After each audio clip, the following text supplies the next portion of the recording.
우리 전후 좌우 돌아보면서 같이 인사하겠습니다. 반갑습니다. 네, 반갑습니다. 귀한 봄날 주님께서 저와 여러분을 교회로 불러주신 줄을 믿습니다. 교회로 함께 모인 우리가 교회됨을 다시 한번 알아보고 또 그 안에서 기쁨을 누리게 되는 귀한 주일 되길 간절히 원합니다. 오늘 설교의 제목은 교회 다니지 마세요라고 하는 유튜브용 설교 제목이 되겠습니다. 교회 다니지 마세요라고 하니까 이제 많은 분들이 많이 오해하시는 것 같아요. 목사님이 사람들이 교회 오는 것을 싫어하나? 그렇지 않습니다. 세상 어떤 목사가 성도들이 교회에 정기적으로 예배 참석하고 신앙생활하는 것을 싫어할 수 있겠습니까? 그런 목사는 한 명도 없고, 사실 그러한 목사가 있다면 엄밀히 말하면 진정한 목회자가 아닐 수 있겠죠. 그러나 우리는 무의식적으로 교회에 다닌다라는 말을 사용하고 있습니다. 그런데 우리가 어디를 다닌다, 학교를 다닌다, 학원을 다닌다, 어떤 미용실에 다닌다라고 하는 것은 정기적으로 그 해당 장소를 다니거나 그 서비스를 이용하는 것 정도로 여겨질 때가 참 많이 있다는 거죠. 그 장소나 모임이 임시적이거나 필수적이지 않다라는 인상을 준다라는 것입니다. 내가 다니던 미용실, 내가 다니는 학교, 내가 종종 다니는 거리, 이러한 것들은 참 안타깝게도 중요한 관계나 중요한 모임, 필수적이고 절대적인 모임에 대해서는 결코 이런 다닌다라는 표현을 쓰지 않습니다. 집에 다닌다, 가족에게 다닌다, 남자친구에게 다니고 있다, 이런 말은 쓰지 않는다는 거죠. 어찌 보면 이 다닌다는 말을 특정한 장소나 모임, 관계 안에 사용하게 될 때는 그 관계나 장소, 모임에 대하여서 어찌 보면 내가 중요하게 여기지 않는다, 그거 별로 대수롭지 않다 정도로 여기기 쉽다라는 것입니다. 목사님, 그냥 교회 다닌다고 하는 건 예수 믿는다는 것에 대한 완곡한 표현이죠. 그것까지 책 잡고 그것까지 이렇게 목사님 사소한 것까지 말씀하시면 어떡합니까? 예, 맞아요. 저도 그 정도까지 책 잡고 싶진 않았지만 조회수 때문에 어쩔 수 없이 교회 다니지 마세요 이렇게 했는데, 어찌 보면 우리가 실제로 교회는 진짜 다니고 있는 거일 수도 있다라는 생각이 들었어요. 실제 교회 다닌다. 저 어디 다니세요? 저 교회 다녀요. 저 예수 믿어요. 저 그리스도의 몸된 교회의 일원입니다. 저 주님을 위해 삽니다. 물론 어떤 관계에서는 그렇게 진지한 대답 자체가 좀 어색할 수 있으니까 못할 수는 있지만, 사실 실제로 우리가 신앙생활을 한다는 것 자체가, 또 우리가 교회에 대해 생각하는 것 자체가, 교회는 다니는 곳, 교회는 언제든지 바꿀 수 있고 다닐 수 있는 곳, 언제든지 내가 원하면 뭔가 내가 원하는 서비스에 맞춰서 그때 갈 수도 있고 안 갈 수도 있는 어떤 임시적이고 덜 중요한 것으로 여기고 있다라는 것이죠. 그러나 제가 본질적으로 말씀드리자면, 교회는 다니는 곳이 아니라 우리 자신이 교회요, 한 몸 된 교회의 일원인 줄 믿습니다. 그러니까 교회는 되는 거예요. 교회됨. 우리는 신자 되면서 즉각적으로 교회 되는 것입니다. 우리가 교회, 저 목사님 저 교회 그 정도로 열심은 아니에요. 저 목사님 그렇게 교회의 일원은 아닙니다. 저 기쁨의 교회 출석하고 있지만 언제 떠날 수 있다고요? 제가 말씀드리고자 하는 이 교회라고 하는 것은 우리가 어느 특정한 교회에 속했다, 뭐 기쁨의 교회에 속했다, 뭐 특정 교회에 속했다, 뭐 이 얘기를 드리는 것이 아니라, 우리는 개인적으로 신앙생활하는 것 같아 보이지만 세상에 개인적으로 신앙생활하는 사람은 단 한 사람도 없다라는 거예요. 저는 혼자 예수님 믿고 있습니다. 그런 사람 있다 없다? 없다라는 거예요. 놀랍게 없어요. 그런 사람은 존재하지 않습니다. 오늘 본문 말씀에도 그 부분을 정확하게 지목하고 있습니다. 우리 같이 한번 읽어볼까요? 15절 말씀입니다. 15절 말씀 같이 읽습니다. 시작. 만일 발이 이르되 나는 손이 아니니 몸에 붙지 아니하였다 할지라도 이로써 몸에 붙지 아니한 것이 아니요. 아멘. 한번 띄워봐 주시겠어요? 제가 본문 말씀 각각 좀 길게 띄워놔 주시면 좋겠습니다. 발이 이르되 손이 아니니까 몸에 붙지 않았다. 몸에 붙지 않았다. 이 말 참 재밌지 않습니까? 나는 손이 아니다까지는 괜찮아요. 근데 지금 이 발이 느끼는 감정은 뭐냐 하면, 손이 중요하니까 목사님이 손 같은 거예요. 나는 안 보이니까 발 같은 거죠. 나는 목사님 아니니까, 나는 저 교회 담임 목사 아니니까, 나는 어떠한 이 대단한 어떤 사역을 감당하고 있지는 않으니까 나는 몸에 붙지 않았다는 거예요. 그 말은 뭐냐? 우리가 생각했을 때 특정한 우리 자신의 존재가 큰 교회의 일원이라고 하는 사실을 부정하곤 한다 이거예요. 우리는 교회 저 그냥 예배 참석하고 그냥 좀 찬양도 드리고 좋은 말씀 잘 듣고 있는데요. 네, 그래서 당신은 교회의 일원이세요. 그래서 당신은 교회를 이루고 있어요. 당신 없으면은 교회가 불편해요. 당신이 없으면은 교회가 온전한 거 아니에요 라고 말하면 사람들은 부담감을 느낍니다. 그러나 어쩔 수가 없어요. 교회에 붙어 있다, 내가 교회에 일원됐다라는 것은 자동입니다. 발, 손 이런 문제가 아니에요. 여러분이 어떠한 모습이든 어느 정도의 신앙이든 어느 정도의 헌신이든 상관없이 우리 모두가 함께 몸에 붙어 있는 이 몸의 일부라고 할 수 있다는 사실입니다. 그러기에 교회를 다닌다, 저 교회 다녀요, 그래서 적당히 예배 참석도 좀 하고 적당히 뭐 이렇게 헌신도 하고 봉사도 좀 합니다, 이 정도 차원이 아니라 내가 교회에 속했다면 나는 어떻게 얼마만큼 교회를 섬겨야 하고 얼마만큼 교회의 일원인 것일까에 대한 고민을 해야 할 필요가 있다라는 것이죠. 여러분들이 만약에 육상 선수라면 여러분 자신은 개인의 기록을 돌파하는 데 전념하면 될 것 같아요. 근데 눈 떠봤더니 여러분이 아주 어릴 때부터 축구 선수로 길러지고 있었어요. 축구 선수로. 근데 어떤 축구 선수는요 10년, 20년 축구, 30년 축구를 해도요 평생 골 한 번 못 넣는 선수도 있어요. 골키퍼는 골 넣기가 쉽지 않습니다.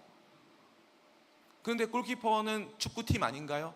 축구팀이잖아요. 참 재밌죠.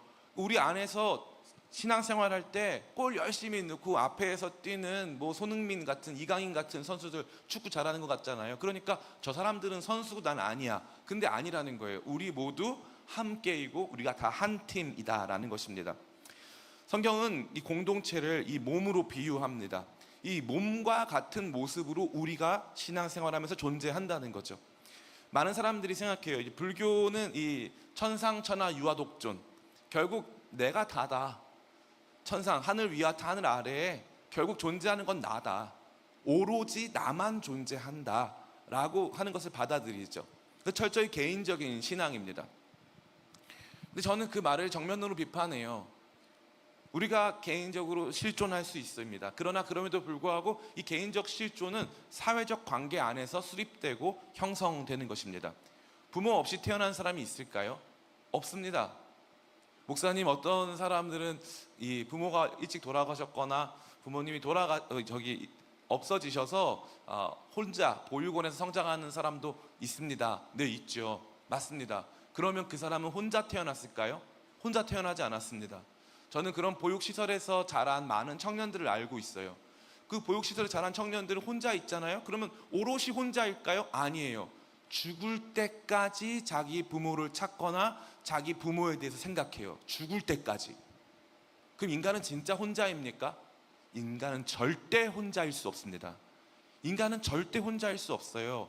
그러니까 이거예요. 우리가 아무리 사회생활이 버겁고 힘들어도 사회의 일원이고 이 사회 안에서 큰 공동체를 이루어가고 있다는 것을 부정할 수 없듯이 우리가 예수님을 믿기 시작하는 그 순간부터 교회라고 하는 나를 낳아주었고 나와 함께하고 있는 큰 이 가족 공동체의 일원임을 부정할 수는 없다라는 것입니다. 사람들은 주로 상처를 어디서 받을까요? 1번 예수님, 2번 목사님, 3번 교회. 자, 2번, 3번이 크게 각축하고 있는데요. 2번, 3번이 크게 경쟁하고 있지만 제가 봤을 때 일단 하나님한테 상처받는 사람은 많이 없어요. 교회 생활 잘하다가 하나님한테 상처받아서 떠나는 사람들은 많이 없습니다. 그런 사람들은 재밌게도 다 돌아와요. 근데 교회에 절대 못 돌아오는 사람들이 있는데 이 목사님이라든가 교회에 상처받은 사람들이 교회에 대해서 그렇게 미워합니다. 근데 마치 가족이 그러하듯이 가장 가까이 있는 관계고 가장 영적으로 서로를 필요로 하는 관계이기 때문에 이 교회 안에서 가장 빈번하게 이와 같은 상처, 이와 같은 고통이 있어요. 왜냐? 가장 큰 기대가 있고 가장 큰 의존이 있기 때문에 그러한 것입니다. 그리고 심지어 이 교회에 대한 상처, 교회 때문에 얻게 된 이 상처는요 굉장히 오랫동안 우리의 마음을 아프게 하고 우리가 가지고 있는 많은 것들을 송두리째 빼앗아 가고 있는 거죠. 그만큼 교회는 중요하고 마치 가족이 그러하듯 교회라고 하는 이 공동체 자체가 갖는 힘이 그만큼 크다는 것입니다.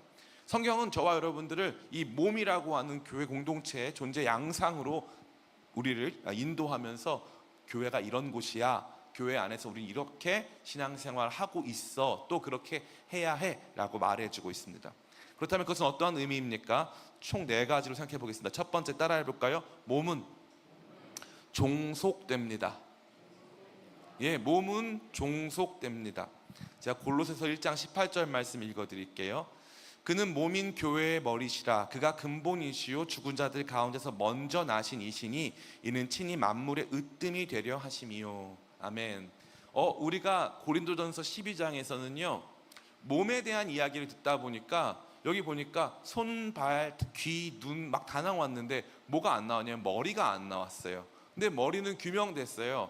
같은 비유를 설명해주고 있는 사도 바울이 다른 본문에서는 분명히 머리가 예수님이라고 설명해주고 있다라는 사실입니다.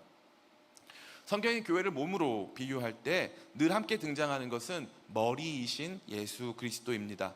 즉 교회라는 몸에서 머리이신 예수님이 독보적인 지위를 확보하고 계신다라는 사실이죠. 몸은 물리적으로 머리 대신 예수님을 떠받들어야 하는 거예요. 머리가 제일 위에 있잖아요. 머리 대신 예수님을 떠받들도록 몸이 그렇게 위치하고 있다는 것입니다. 또 몸은요 존재론적으로 얼굴, 머리에 의해서 그 존재가 규명돼요. 그래서 예수님을 가진 몸이면은 예수님의 몸이 되는 거죠. 그런데 부처님을 가진 몸이면은 부처님의 몸이 교회가 되는 거예요. 얼굴이 누구냐에 따라 그 몸의 주인까지 결정된다 이 말이에요. 그러니까 몸은 몸 자체로 존재할 수 있다 없다? 없다라는 거예요.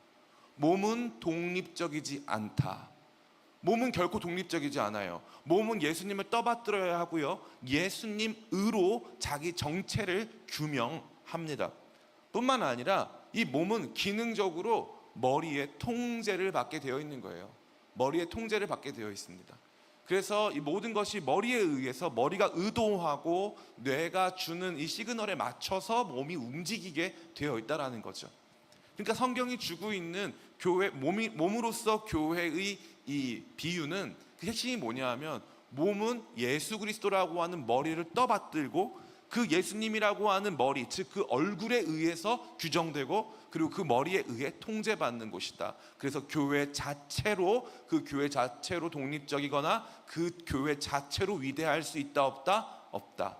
그 어떠한 교회도 예수 그리스도보다 위대할 수 없는 것입니다. 그 어떠한 교회도 예수 그리스도의 통제 밖에 있을 수 없다는 것이죠. 우리가 드러내야 할 것이 바로 얼굴이라는 사실입니다. 저는 이슬람 국가들을 많이 가봤는데요. 거기 가면은 여성들이 이제 뭐 차도르도 쓰고 다양한 히잡도 쓰고 합니다. 히잡은 머리 가리고 목 가리고 뭐 이런 용도라면 이제 제일 이 문제가 되고 있는 거 어떻게 보면 제일 강력한 이슬람교의 이 여성 인권 탄압의 상징이라고 할 수 있는 것이 부르카입니다. 부르카는 눈만 빼고 모든 것을 다 가려요. 그래서 이 부르카를 쓰면은 이 여성들이 이 누군지 알 수가 없어요. 여성들을 철저히 이 비존재화하고 한 남성의 아내로 그냥 어머니로만 살 수 있도록 사회에서 자기 정체가 완전히 가리워지고 지워지도록 하는 수단으로서 이 부르카가 작용합니다. 근데 재밌는 게 뭔지 아세요? 그래서 이슬람 자매들은 눈 화장을 그렇게 열심히 해요. 보이는 데는 눈밖에 없으니까 눈 화장에 목숨을 겁니다. 눈으로라도 승부를 해야 되니까요. 눈 화장 열심히 합니다. 왜요? 사람은요 정체성을 드러내고 싶어 해요.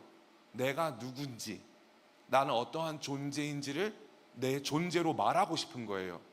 그래서 내 모습, 내 얼굴은 소중한 거예요. 그래서 이 얼굴로 말하고 싶은 거죠. 근데 교회가 예수님의 얼굴을 가려요. 목사님의 얼굴을 보여줘. 예수님의 얼굴을 가리고 성도들 중에 제일 잘생긴 사람, 제일 예쁜 사람만 보여줘. 목사님의 얼굴을 목사님 얼굴 가려도 돼요. 예수님의 얼굴을 가리고 교회 건물을 보여줘. 예수님의 얼굴을 가리고 교회 역사를 보여줘. 그러면 몸입니까? 머리입니까? 그럼 머리 되려고 하는 거예요. 교회는 절대 머리 될 수 없어요. 여러분 이거 참 너무 아침부터 잔인하고 비참한 설정이지만 여러분의 신체 기관 중 그 어느 것이라도 여러분 얼굴 대신 그게 있다고 생각해 보세요. 그거 얼마나 참혹합니까? 그거 얼마나 끔찍합니까? 그죠? 얼굴이 중요한 거예요. 얼굴이. 예수님이 우리의 얼굴이 되시기를 축복합니다. 우리가 몸된 교회라고 하는 것은요, 몸이 왜 존재하냐면 이 머리 때문에 존재하는 거예요. 물론 머리도 몸 때문에 존재하지만 이 머리가 가장 높은 곳에서 정체를 드러내고 머리로 살고 이 얼굴을 포함한 머리로 존재를 드러내고 일하고 만나고 모든 것이 이루어지는 것입니다. 그러니까 교회는 종속된 곳이다라고 하는 거 절대 잊으면 안 돼요. 기쁨의 교회도 마찬가지예요. 우리가 전부 아닙니다. 저는요, 우리가 전부인 줄 알았어요. 우리 교회가 최고라 생각했고, 정말 우리 교회가 전부다, 우리 교회가 짱이다, 이 생각 되게 많이 했어요. 근데 그렇지 않더라고요. 우리도 시간이 지나가면 우리의 이 모임도 없어지고, 시간이 지나가면 지나갈수록 우리가 함께 꿈꿨던 모든 것들도 사라지는 그날이 올 거예요. 그래도 돼요, 안 돼요? 그래도 돼요. 그리고 그래야 해요. 대신에 영원 무궁하신 예수님의 얼굴, 머리 대신 예수님만 영원하시면 될 줄 믿습니다. 이게 교회가 가져야 할 마음이에요. 우리 교회가 너무 중요하니까 예수님은 온데간데 없다. 그래서 싸울 때 예수님도 들어오실 수 없는 교회들이 많아요. 예수님도 들어올 수가 없고 예수님에 대한 이야기 한마디도 안 하는 교회들.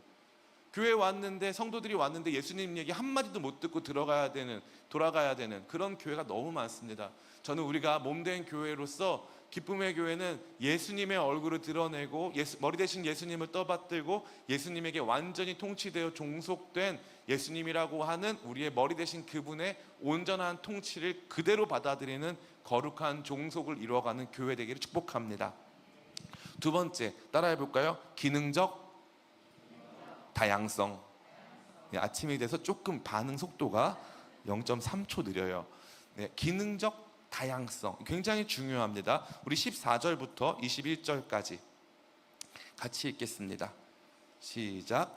몸은 한 지체뿐만 아니요 여럿이니 만일 발이 이르되 나는 손이 아니니 몸에 붙지 아니하였다 할지라도 이로써 몸에 붙지 아니한 것이 아니요 또 귀가 이르되 나는 눈이 아니니 몸에 붙지 아니하였다 할지라도 이로써 몸에 붙지 아니한 것이 아니니 만일 온몸이 눈이면 듣는 곳은 어디며 온몸이 듣는 곳이면 냄새 맡는 곳은 어디냐. 그러나 이제 하나님이 그 원하시는 대로 지체를 각각 몸에 두셨으니 만일 다 한 뿐이면 몸은 어디냐. 이제 지체는 많으나 몸은 하나라. 눈이 손더러 내가 너를 쓸데가 없다 하거나 또한 머리가 발더러 내가 너를 쓸데없다 하지 못하리라. 아멘. 21절. 눈이 손더러 내가 너를 쓸데없다 하거나 또한 머리가 발더러 내가 너를 쓸데없다 하지 못하리라. 이 참 아침부터 너무 제가 죄송하지만 몸을 구성하는 여러 장기와 지체들은요, 이것을 따로 분리해 두면 굉장히 참혹해집니다. 이게 그 각 기능에 따라서 이게 따로 분리해 두면 굉장히 참혹한 모습을 가져요. 그리고 심지어 연관성을 예측하기가 어렵습니다. 머리카락과 손톱, 눈, 그 다음에 귀 등을 따로 보면 매우 이질적으로 보인다는 거죠. 매우 이질적으로 들려요. 이것은 이 교회가 가진 고도의 다양성을 보여주는 것이라 할 수 있습니다. 교회를 구성하는 사람들은 매우 다른 모습, 다양한 모습을 가지고 있다라는 것입니다. 그러기에 교회 안에서 다른 사람의 모습을 보고 정죄하거나 판단할 수 없다라는 것이죠. 다 하나님께서 각자의 필요에 따라서 교회에 주셨다. 우리가 다양성을 이해할 때 제일 중요한 게 뭐냐면 기능적 다양성을 이해하는 거예요. 교회 저 사람 나랑 생각이 달라, 저런 사람도 있는 거지 라고 생각하는 수준이 아니라 왜 다르냐 하면 저 사람이 필요해서 다르다는 거예요. 그냥 다른 게 아니야. 그냥 쟤는 나랑 생각이 달라 이게 아니라 저 생각도 필요하고 저 성향도 필요하다는 거예요. 교회 안에는. 저는 어렸을 때 교회는 저처럼 이렇게 그 감성이 충만하고 그 다음에 음악을 좋아하고 저처럼 낭만적이고 착한 사람들만 있는 데인 줄 알았어요. 진짜로. 그래서 진짜 교회에 다니는 사람 다 음악 좋아하고 다 이렇게 뭔가 감성적인 언어들을 좋아하는 줄만 알았다 이거죠. 그런 줄 알았어요. 그런데 요즘에 제가 느꼈을 때 보니까 교회 안에 굉장히 이성적인 사람, 굉장히 감성적이기보다는 이 실용적인 사람들이 이렇게 많은 줄 저는 몰랐어요. 그 사람들이 어떻게 다 저 사람 어떻게 믿는 거야? 이럴 때도 있는 거죠. 요즘에 아주 유명한 과학 유튜버 궤도라는 분이 있어요. 이분은 모든 것을 과학적으로 설명해서 사람들에게 웃음을 줘요. 그러니까 웃길 만큼 진지해. 너무 모든 걸 다 과학적으로 설명하니까 저 사람은 왜 저걸 다 과학적으로 설명하냐. 그 사람이 이제 그 궤도한테 물어본 거예요. 당신은 신이 있다고 믿냐? 뭐 신이 있으면은 뭐 중력을 받아야 되는데 뭐 계속 이런 소리만 하다가 얘기하는 게 뭐냐면 그래도 자기는 예수님 믿는다는 거예요. 궤도는 이 과학 유튜버인데 크리스찬이라는 거죠. 그 옛날에는 이거였어요. 저 과학 유튜버고 크리스찬이면 좀 예수님을 더 증거하고 증명하고 하나님 살아계신 걸 좀 증명하고 창조를 좀 증명하고 이런 일을 좀 해야 할 텐데 라고 생각을 많이 했어요. 옛날 분 다 그랬어요. 과학자면 하나님 증명하는 일, 이런 식으로. 과학자면 마땅히 이런 걸 해야 돼. 그렇게 이제 생각을 많이 한 거죠. 근데 제 생각도 달라졌고 그것이 성경적이지도 않아요. 각자가 자기가 하고 싶은 일, 하는 일들을 통해서 주의 몸된 교회로 살고 있는 줄을 믿습니다. 궤도 형제도 그렇게 주님의 몸된 한 지체로 지금 잘 살고 있는 거예요. 자기에게 주신 그 뜻을 이루어가면서 잘 살고 있는 것입니다.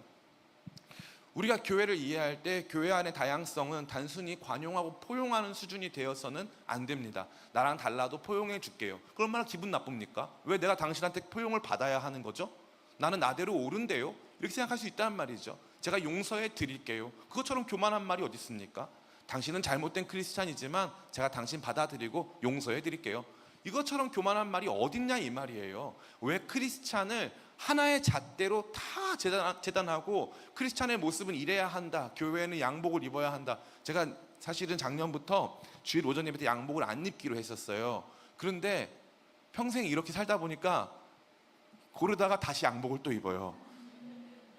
양복을 안 입음으로써 내가 이제 얼마나 파격적인 목사인지 보여주리라, 막 이런 작은 반항심을 가지고 이렇게 막 양복 안 입으려고 했거든요. 그 주일마다 뭐 입을까 하다 보면 양복 입고 있는 저를 발견. 제일 편안하고 그래요. 제일 편안해. 다양성은 그냥 다양해야 한다라고 하는 당위성이나 다양한 게 좋은 것이다 라고 하는 그런 우리가 생각했을 때 미덕 때문에 존재하는 게 아니라는 거예요. 그래서 누가 누구에 대해서 관용받고 누가 누구를 포용하려고 하는 측면에서 다양성을 이해하면 실패합니다. 왠지 아세요? 사람도 받아주는데 한계가 있거든요. 받아주는데 한계가 있거든요. 그래서 포용이 잘 안 되는 거예요. 안 됩니다. 근데 그게 아니라 기능적 다양성은 달라요. 저 사람이 있어야 되는 거예요. 기능이 필요한 거니까요. 저런 사람, 저 삐딱한 사람도 있어야 하는 거예요. 제가 말씀드렸잖아요. 교회가 부흥할 때 중요한 특징이 있는데 쟤는 교회에 도대체 왜 오는 거야 하는 사람이 많아지면 교회가 부흥하고 있다는 뜻이에요. 쟤는 교회 도대체 왜 오는 거야? 그런 사람이 많아지면 교회가 잘 되고 있다는 뜻이에요. 그리고 정말 싫어하는 사람들이 많아지잖아요. 그러면 그 교회는 크게 성장하고 있다는 뜻이에요. 왜냐하면 그 사람의 기능을 모르겠는 거예요, 우리는. 왜냐하면 이게 조직이 아주 크잖아요. 조직이 아주 커지면 서로 기능에 대한 전문성을 공유할 수 없는 수준의 다양성이 생겨요. 그러니까 교회라고 하는 것이 쟤는 이래서 필요한 사람이야, 이 사람은 이래서 필요한 사람이야가 다 규정되잖아요. 그럼 그때부터 그게 딱 효율의 극한으로 딱 맞아떨어지면서 더 이상 이 공동체가 성장할 수 없습니다. 도무지 저 사람이 왜 필요한지를 모르는 사람들이 쟤는 왜 사는 거야? 그 기안84 같은 사람은 왜 사는 거야? 쟤는 태어난 김에 사는 거야? 이런 사람들이 세상에 필요한 사람, 안 필요한 사람? 필요한 사람이라는 거예요. 이걸 우리가 몰랐어요. 어릴 때부터 이걸 안 가르친 거예요. 너는 공부를 잘해서 세상에 필요한 사람이 되어라. 그러면 세상에 필요 없는 사람도 있다는 거잖아요. 그 얼마나 비참한 말이에요.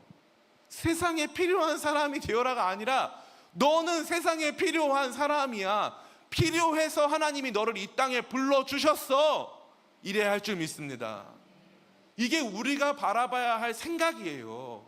다 공부 잘하고 뭐 다 뭐 이렇게 뭐 사회적으로 탁월하고 뛰어나고 뭐 그림 잘 그리고 뭐 음악도 잘하고 뭐 잘생기고 그래서 이 땅에 살아가는 게 아니란 말이에요.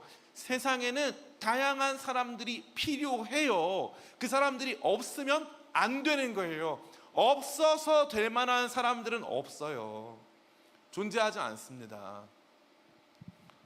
목사님, 큰 범죄자나 이런 사람들은 어떻습니까? 예, 그런 사람들 당연히 처벌받고 그런 사람들 사회에서 어떻게 보면은 우리가 이제 배제하는 것이 맞겠죠. 근데 그 사람들끼리 또 모여있는 사회가 있잖아요.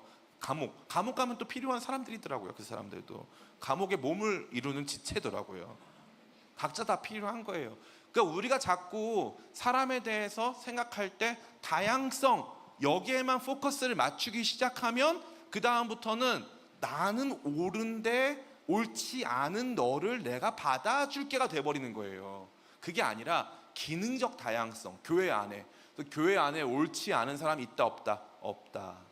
교회 안에 여러분 다 필요하다. 여러분 필요 없는 사람 한 명도 없다. 저한테 가끔 그런 분들 계세요. 목사님, 제가 도움도 안 되는데. 도움이 많이 되세요. 일단 도움이 많이 돼요. 예배에 출석하는 것만으로도 엄청나게 큰 도움이 되는 거예요. 엄청나게 큰 도움이 되는 거예요. 우리 예전에 그랬어요. 애기들 큰 도움 안 된다고. 애기들 낳아봤자 이거 큰 도움 안 된다고. 그랬더니 지금 우리나라가 위태로워지고 있어요. 세상에 도움 안 되는 사람은 없어요. 모든 사람이 각자가 이 땅에 있어야 할 필요가 있는 것입니다. 교회 안에도 마찬가지예요. 그래서 이렇게 하세요, 여러분. 교회 안에 나랑 너무 안 맞고 쟤는 우리 교회에 있는 것이 우리 교회가 정말 쟤 때문에 피해를 받고 있다. 그런 사람들이 있으면 적당히 멀리 하시고 그 사람 때문에 여러분들이 상처받지 않는 거리로 가세요. 이 거리감이 핵심이에요. 예수님이요, 제자들하고 같이 있다가 예수님 기도하실 때는요, 돌 던질 거리만큼 가셨어요. 일부러 거리감을 두신 거죠. 일부러 거리감을 두는 거예요. 여호수아 시대 때 하나님께서 그 언약궤를 백성과 분리하셔가지고 제사장들은 언약궤를 메고 백성들 앞에서 1000m 정도 앞서서 걸어야 했어요. 예수님은 12제자 중에 특정한 제자들과 함께 다니시고 나머지 9명과는 크게 교류하지 않으신 것으로 보여져요. 우리는요, 모두 다 친해야 한다라는 강박이 있어요. 교회는 모두가 친한 공동체 아니에요. 절대 아니에요. 여러분, 성경적으로나 역사적으로 교회는 그랬던 적이 없어요. 최초의 교회가 생겼을 때 120명의 사람들이 기도를 하고 있었어요. 120명이 방언 기도를 하고 있었는데, 성령께서 그래서 방언 기도를 주셨는데, 방언 기도를 했을 때 같은 말로 하지 않았어요. 120명이 모두 다른 방언을 받기 시작했고, 이 120명은요 앞으로 교회의 일원이 될 굉장히 다양한 그룹의 사람들의 방언을 해서 그들이 이 방언하는 사람들을 통해서 하나님의 큰일 말하심을 듣게 되었다는 거죠. 그리고 나서 교회는요 3,000명, 5,000명 계속 부흥했어요. 근데 그 부흥한 사람들이 가족 단위 10명, 20명 단위로만 모여서 같이 생활했어요. 제가 그때 알게 됐죠. 여의도 순복음교회 막 70만 명, 80만 명 하잖아요. 그럼 70만 명, 80만 명이 명찰 달고 다니나요? 순복음교회 앱이 있나요? 이렇게 순복음 앱 딱 만들어가지고 순복음교회 교인이세요? 해가지고 더 할인해주고 얼마나 좋아요. 저 그 제안하고 싶어요. 순복음교회 앱 만드시라고. 얼마나 좋아요. 그리고 어디 가서 보여주고 여기에 오늘 우리 순복음 성도들은 어깨에 다 노란 리본 매세요. 이러면 다 같이 매면 순복음 성도들 다 알아보잖아요. 얼마나 좋아. 그런 거 합니까? 안 합니까? 안 하잖아요. 할 필요 있어요? 없어요? 없어요. 왜요? 70만 명, 80만 명 다 같이 끝까지 함께 가는 거 아니라 이거예요. 그 중에 많아야 100명, 200명이에요. 100명, 200명도 많아요. 그 중에 정말 신앙생활을 함께 끝까지 같이 가는 사람 10명, 20명 될까? 죽는 그때까지 같이 신앙생활 할 사람 20명 될까요? 그거 교회라니까요. 그게 교회예요, 사실은. 근데 그 교회들이 같이 모여있는 지교회, 우리와 같은 지교회 형식이 되는 거예요. 그러니까 기쁨의 교회에도 여러분이 진짜 친하게 지낼 수 있고 진짜 마음 터놓고 진짜 공동체 이룰 사람 몇 명? 대략 10명에서 20명 정도다 이 말이에요. 그 안에서, 그 그룹 안에서 같이 교제하고 그 그룹 안에서 같이 영적인 유익을 나누고 다른 사람들은 같은 팀으로서 존중하고 사랑하는 거예요. 그러다가 또 이 그룹이 바뀌어요. 조금씩 바뀝니다. 다른 활동하면서 또 바뀌기도 하는 거예요. 근데 이걸 못 받아들이고 넌 나랑 친했는데 왜 쟤랑 친하냐? 살다 보면 그럴 수도 있지. 너는 초등학교 친구랑 지금도 친하냐? 맨날 바뀌는 거 아닙니까? 교회의 기능적 다양성은 그런 거예요. 그런 다양한 사람들 안에서 교회는 움직여 나간다라는 것입니다. 세상에 필요 없는 성도 한 명도 없고요. 우리 모두가 교회를 함께 이뤄가는 기능적 다양성으로 인해 존재하는 줄을 믿습니다. 성도들을 바라볼 때 여러분 꼭 옆 사람 같이 바라보면서 인사해 볼까요? 당신은 꼭 필요한 사람입니다.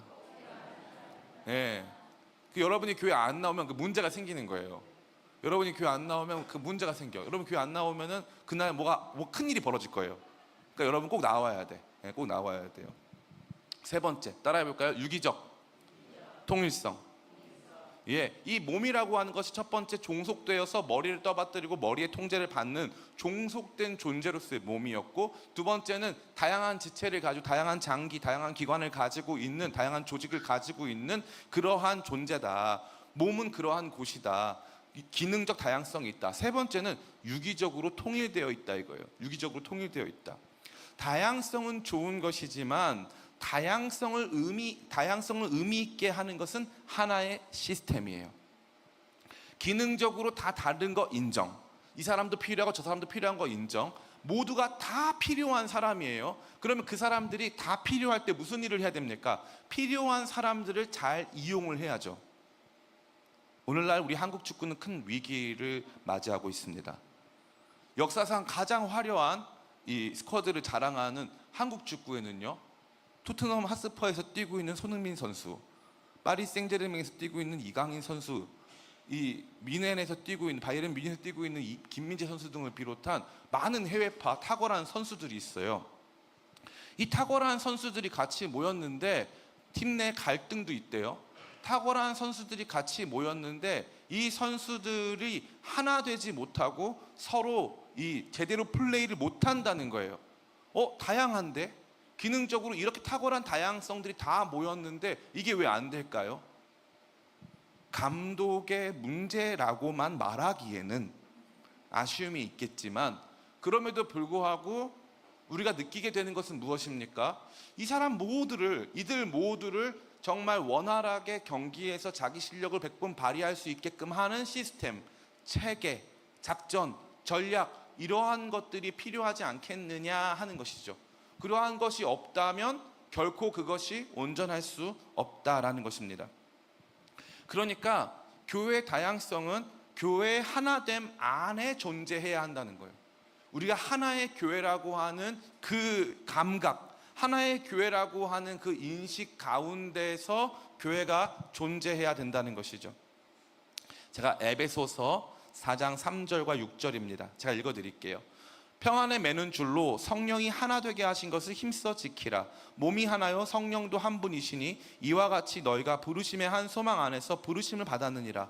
주도 한 분이시요 믿음도 하나요 세례도 하나요 하나님도 한 분이시니 곧 만유의 아버지시라. 만유 위에 계시고 만유를 통일하시고 만유 가운데 계시도다.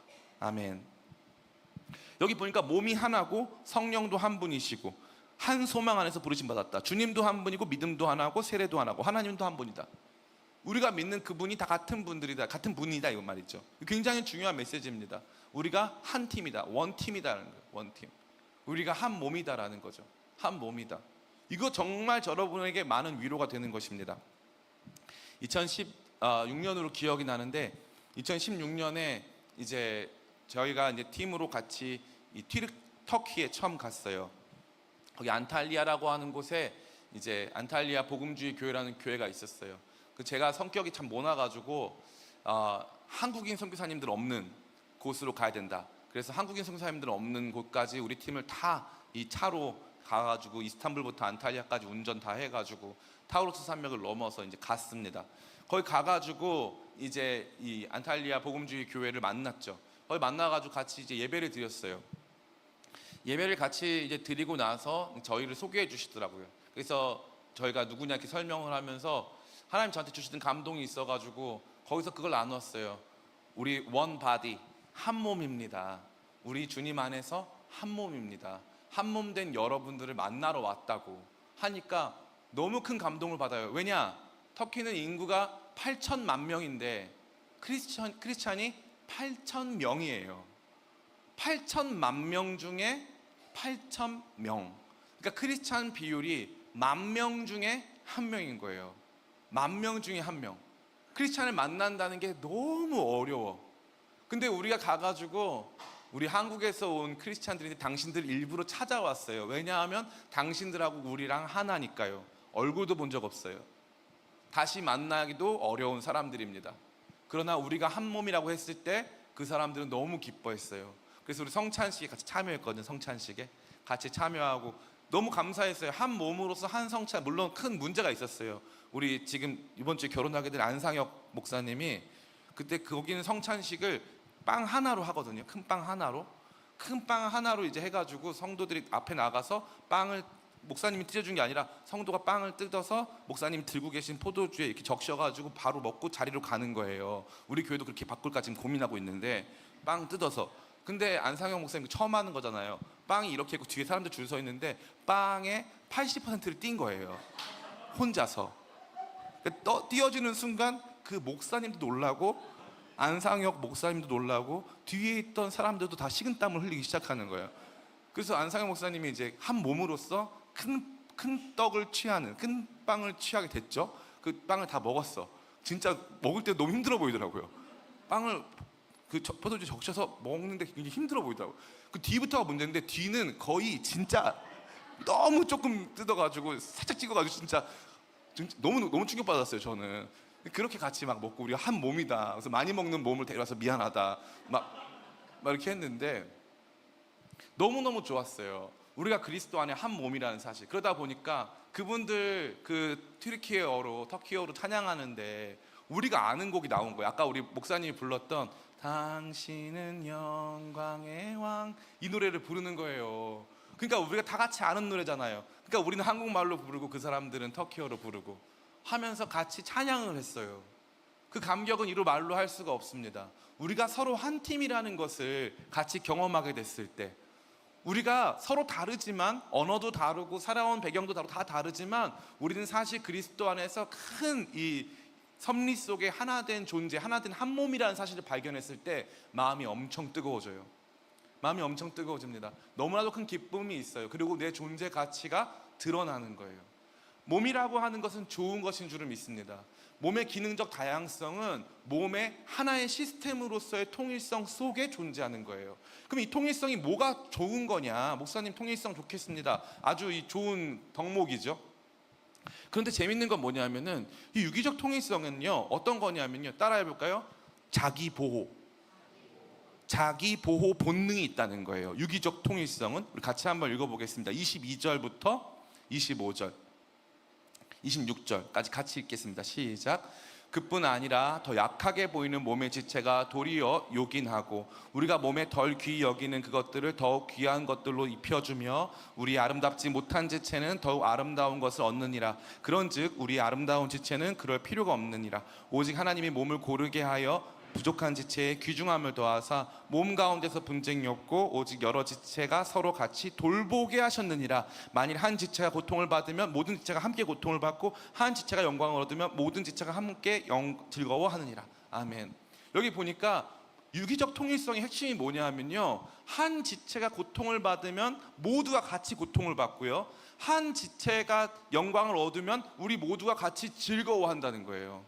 그래서 이것은요, 우리 몸에 보니까 작고 아름답지 못한 지체는 더 아름다운 것들을 입혀주고, 발 같은 거 예쁘게 입혀주고, 그 다음에 이 부족하고 먼저 이 몸에서 덜 요긴해 보이는 것이 실제적으로는 더 요긴하고 이와 같은 모습으로 쓰임받고 있다는 것이죠. 그래서 몸의 이 유기적 통일성은 서로가 서로를 돌보고 서로의 필요를 채워주는 방식으로 자기를 보호하고 있고 한 몸으로서 하나 되고 있다는 것을 볼 수 있습니다. 최근에 이제 우리 교회에 김동우 집사님 가정, 우리 또 김미소 집사님이 이제 출산을 했어요. 김하리가 태어났는데 저한테 새벽 3시에 카톡이 왔어요. 목사님, 진통이 시작됐습니다. 새벽 3시에 왔어요. 저는 이제 깨어가지고 계속 기도하면서 이제 상황을 지켜보다가 그래도 잘 될 거야. 우리 교회 워낙 잘 많이들 이렇게 잘 출산했으니까 괜찮을 거야. 이제 하고 저는 그냥 일상을 살다가 이제 낮 11시, 오전 11시부터 시작해서 제가 진통을 하는 것 같은 그 마음이 드는 거예요. 왜 아직 소식이 없지? 들어간 새벽 3시에 들어갔는데 왜 아직 소식이 없지? 그런 다음에 이제 시간이 가면 갈수록 이게 제가 스트레스가 막 올라오기 시작하면서, 아니 제가 낫나요? 제가 저랑 무슨 상관이죠? 근데 제가 막 그게 스트레스가 돼가지고 오후 3시 정도 넘으니까 막 눈물이 나는 거예요. 제가 왜 울고 있냐고요 거기서. 참 인프피 너무 착한데 왜 제가 거기서 왜 그 사람의 고통에 왜 참여하고 있는 거죠? 제가 그러면서 막 내가 뭘로 하고 이 사람의 고통에 참여하고 있느냐, 그런 생각 해본 적 없어요. 근데 12시간 넘게 진통이 이어지니까 이건 제 피가 마르더라고요. 목사니까 그랬겠지만 근데 저만 그랬던 것 같지가 않아요. 김미소 집사님 위해서 기도해 주는 사람들이 다 똑같이 그것 때문에 마음 아프고 어떻게 되는 건가 막 정말 다 궁금하고 힘든 상황 속에 같이 있었다는 사실이죠. 왜요? 한 몸이니까요. 한 몸이니까. 여러분이 교회와 한 몸이 된다는 거, 교회에서 이미 한 몸이지만 한 몸이라는 사실을 인정하고 받아들인다는 것이 주는 유익이 정말 커요. 혼자가 아닌 줄을 믿습니다. 우리는 혼자가 아니에요. 한 몸이기 때문에 같이 고통받고 같이 즐거워하는 거예요. 우리 교회 안에서 좋은 일 생기면 함께 같이 즐거워하는 것입니다. 인간이 갖는 가장 큰 행복이 뭐냐면은 자기에게 일어난 좋은 일을 내가 사랑하는 사람과 나누는 거래요. 내가 좋은 일이 그냥 있다고 좋은 게 아니라 이걸 나눌 때 좋다는 거죠. 나눌 때, 나 이렇게 좋은 일이 있었어요, 이렇게 행복해요 라고 나눌 때 그것처럼 행복한 게 없다는 거예요. 그게 최고 행복한 거라는 거죠. 한 몸 됐다는 건 뭐냐 하면 기능적으로 다 다양한 우리의 삶이지만 우리가 잘 되고 우리가 또 어려워지고 하는 이 모든 과정을 함께 나누면서 같이 더 큰 기쁨, 더 큰 즐거움을 누리고 또 우리가 어려울 때 서로 보호해주는 역할을 해준다는 것입니다. 그래서 통일성은 나쁜 게 아니라 통일성은 우리를 보호하는 것이고 우리를 더 큰 하나의 시스템 안에서 더 가치 있게 하는 것인 줄을 믿습니다. 마지막 4번째예요. 따라해 볼까요? 성장 지향성. 그러니까 몸이니까 참 몸이라고 하는 비유가 기가 막혀요. 더 할 말은 많지만 이 몸이라고 하는 비유를 통해 교회를 설명하신 이 지혜는요, 이루 말로 할 수가 없어요. 머리를 떠받들어야 하는 종속적인 존재로서 또 기능적 다양성을 가진 여러 지체가 된 연합체로서 또 그 안에서 유기적으로 통일되어서 고통 시스템 또 행복 시스템을 공유하고 있는 하나의 큰 시스템으로서 우리가 존재한다. 그런데 놀라운 건 뭐냐 하면 이 몸이라는 것이 성장을 지향하고 있다라는 거예요. 성장을 지향한다. 계속 자라가려고 하는 본성을 지닌다라는 것입니다. 계속 자라가려고 하는 본성을 지닌다는 거죠. 제가 에베소서 말씀 한 절 읽어드리고 오늘 말씀 마치겠습니다. 에베소서 말씀입니다. 제가 읽어드릴게요. 에베소서 4장 11절부터 16절 제가 읽어드리겠습니다. 그가 어떤 사람은 사도로, 어떤 사람은 선지자로, 어떤 사람은 복음 전하는 자로, 어떤 사람은 목사와 교사로 삼으셨으니 이는 성도를 온전하게 하며 봉사의 일을 하게 하며 그리스도의 몸을 세우게 하려 하심이라. 13절 우리가 다 하나님의 아들을 믿는 것과 아는 일에 하나가 되어 온전한 사람을 이루어 그리스도의 장성한 분량이 충만한 데까지 이르리니. 15절 제가 한 절 넘겼어요. 오직 사랑 안에서 참된 것을 하여 범사에 그에까지 자랄지라. 그는 머리니 곧 그리스도라. 16절 그에게서 온몸이 각 마디를 통하여 도움을 받음으로 연결되고 결합되어 각 지체의 분량대로 역사하여 그 몸을 자라게 하며 사랑 안에서 스스로 세우느니라. 몸은 자란다는 특징이 있다는 거예요. 몸은 계속 성장합니다. 이것이 수적 성장이냐? 오늘 이 말씀 보니까 수적 성장을 의미하진 않아요. 이것은 영적인 성장이고 우리 생활의 성장이고 공동체적인 성장을 의미합니다. 에베소서 4장 11절부터 16절. 그러나 이 성장 배경 뒤에는요, 놀랍게도 이렇게 하나 되고 이렇게 예수님의 모습과 형상으로 자라가고 있는 교회가 수적으로나 그 규모적으로도 크게 성장하는 모습을 늘 보여주었다는 거예요. 교회에는요, 제대로 된 기능을 하기 시작하면 교회는 반드시 성장하는 것입니다. 그래서 성장을 멈춘 교회는요, 조금 의심스러운 눈으로 바라봐야 하는 거예요. 이 성숙하든가 아니면 성장이라도 하든가, 둘 중 하나를 하든가 둘 다 하든가. 둘 다 하는 건 좀 쉽지 않습니다. 근데 이 자라가라고 하는 성장, 성숙 지향성을 완전히 포기한 교회, 그런 교회는요 건강한 교회라고 볼 수가 없는 거죠. 성장을 멈춘 교회는 결코 건강할 수가 없어요. 왜냐하면 몸은 계속 성장을 하거든요. 그리고 계속 몸을 유지하거든요. 이 생명을 계속적으로 유지하면서 세포가 바뀌고 계속 자라고, 머리카락도 계속 자라고, 손톱도 자라거든요. 근데 너무 웃기지 않습니까? 언젠가부터 우리는 이런 교회의 성장 지향성을 크게 생각하지 않을 때가 너무나도 많아요. 그렇지 않습니다. 최소한 우리가 정말 그리스도의 장성한 분량으로 성숙하고 있느냐? 그렇지 않다면 규모 면에서라도, 수적인 면에서라도 성장하고 있느냐, 이 모든 것들을 통하여서 교회의 성장 지향성, 성장을 향해서 나가고 있느냐라고 하는 부분은 우리가 같이 고민해 볼 필요가 있다는 것입니다. 이제 말씀을 마칩니다. 여러분에게 오늘 이 몸된 교회라고 하는 이 교회에 대한 중요한 특성을 같이 생각하고 나누었어요. 이 몸된 교회, 그리스도의 머리 대신 그리스도께 종속된 교회, 기능적 다양성으로 존재하는 교회, 그리고 이 유기적 통일성 안에 존재하는 교회, 그리고 성장 지향성을 가지고 있는 이 교회의 모습, 여러분 이 교회의 모습을 제가 왜 드렸냐 하면요, 우리가 같이 세워가야 할 기쁨의 교회가 이러한 교회가 되어야 할 줄 믿습니다. 혹시 방송으로 예배에 동참하고 계신 분들 중에 혹시 여러분이 다니시고 있는 교회가 어떤 의미에서 머리 대신 예수님께 종속된 것이 아니라 스스로 머리 되려고 하는 교회라면, 기능적 다양성이 아니라 그저 다양성을 나의 관대함으로 포용해 줄 뿐, 그 누구의 기능도 존중하지 않고 그 어떠한 성도의 필요나 그의 가치도 인정해 주지 않는 교회라면, 또 그가 큰 주님의 예수 그리스도께서 머리 되시고 왕 되신 큰 교회의 일원으로서 같이 고통하고 같이 즐거워할 수 없는 교회라면, 그리고 성장 지향성, 다시 말해 그리스도의 장성한 분량에까지 같이 이루고자 하는 거룩한 성장 지향성이 없다면 하루속히 탈출하시기를 축복합니다. 특별히 우리 기쁨의 교회가 그러한 모습이 됐다면 여러분도 기쁨의 교회도 탈출하셔야 돼요. 이게 우리가 건강한 몸으로서 존재하는 것인가에 대한 끊임없는 시금석이 되어서 우리가 예수님보다 앞서 있는 건 아닌가? 우리가 정말 우리 모두의 필요를 존중하고 있는가? 저 사람도 필요하고 저 사람도 필요하고 다 필요한 거 아닌가? 뿐만 아니라 우리가 하나의 큰 교회의 일원인가? 우리가 같이 성장을 지향하고 있는가? 이러한 것들에 대한 분명한 기준이 세워지고 그 기준이 우리 가운데서 날마다 적용되어져서 우리 기쁨의 교회가 주님 안에서 정말 그리스도의 몸된 교회라고 하는 거룩한 기쁨 누리시게 되시기를 예수님의 이름으로 축원합니다. 같이 찬양할까요? 가사를 좀 생각하면서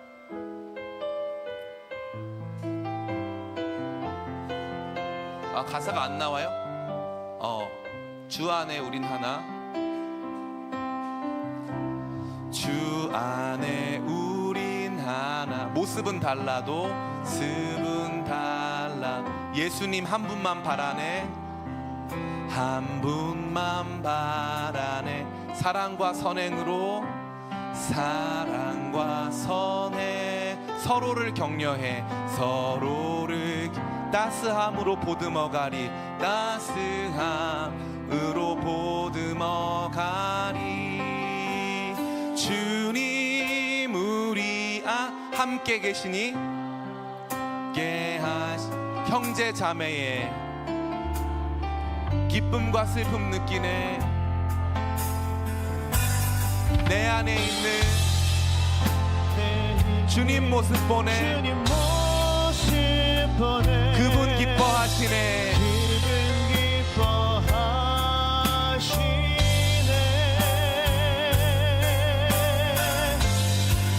주님 우리를 통해 계획하신 일, 주님 우리를 통해 계획하신 부족한 입술로, 부족한 입술로 찬양하게 하시니, 주님 우리를 통해 계획하신 일, 우리를 통해 하실 일 기대해. 우리 같이 기도하겠습니다. 이거 프로젝터가 안 되니까 얼마나 오늘 감사해요. 우리가 작고 사소한 거 하나가 안 되면 우리 모두가 얼마나 불편한지를 보았잖아요. 저는 너무 감사해요. 지금 막 눈물 날 것 같아요. 너무 감사해. 작고 아주 작은 거 하나가 없으면요 우리가 불편해지는 거예요. 주님은 저와 여러분은 주님의 몸된 교회의 일원으로 부르셨는 줄 믿습니다. 따라해 볼까요? 나 하나 없으면 모두가 아프다. 예, 여러분 한 분이라도 여기 안 계시면 행복할 수 없어요. 여러분이 정말 다 소중하고 가치 있는 분인 줄 믿습니다. 우리가 주님을 떠받들고 주님의 몸으로서 존재하는 가운데 여러분 각자가 다 소중한 거예요. 우리가 한 몸이라는 사실을 고백하면 고백할수록 우리는 더 가치 있어지는 줄을 믿습니다. 같이 기도하는 가운데 주님, 이 기쁨의 교회, 주님의 몸으로서의 교회를 체험하는 공동체 되게 도와달라고, 나도 이 교회에서 쓸모있는 사람인 것을 다시 한번 확인하게 도와달라고 이 시간 잠시 같이 기도하기 원합니다. 같이 기도하겠습니다. 주님 감사합니다. 우리 사랑하는 성도들과 오늘 이 귀한 말씀 나누었습니다. 영광의 말씀입니다. 주님 그저 아멘입니다. 아무 필요 없어 보이는 성도 한 명도 없습니다. 모두가 필요한 성도들이고 모두가 가치 있습니다. 모두가 소중합니다. 주님 그렇습니다. 우리 몸으로 부르시면 우리를 아버지 하나님의 통일성 속에 중속시키시는 것이 아니라 우리 각자의 기능을 아버지 각자의 존재 목적과 가치를 드러내고자 하는 장으로서 한 몸으로 불러주신 줄을 믿사오니 잊지 말고 거룩한 한 몸 이루며 주님 행하시는 일을 바라보며 나아갈 수 있도록 도우시고 역사하여 주시옵소서. 함께하여 주시옵소서. 함께하여 주시옵소서. 역사하여 주시옵소서. 깨닫게 하여 주시옵소서. 깨닫게 하여 주시옵소서. 아버지 거룩한 사랑 되어 나가기를 원합니다. 주여 함께하여 주시옵소서. 역사하여 주시옵소서. 아버지 함께하여 주시옵소서.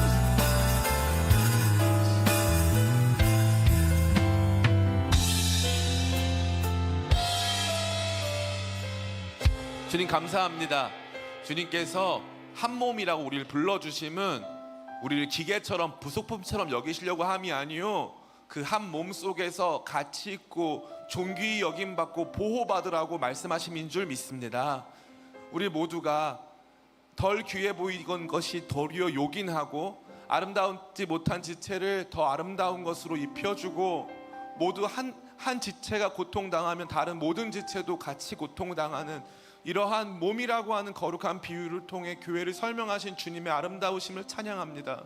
세상에 주님 같으신 분은 없습니다. 주님, 주의 몸된 교회와 같이 아름다운 공동체도 없습니다. 주님, 우리 기쁨의 교회 공동체의 복을 누리게 도와주세요.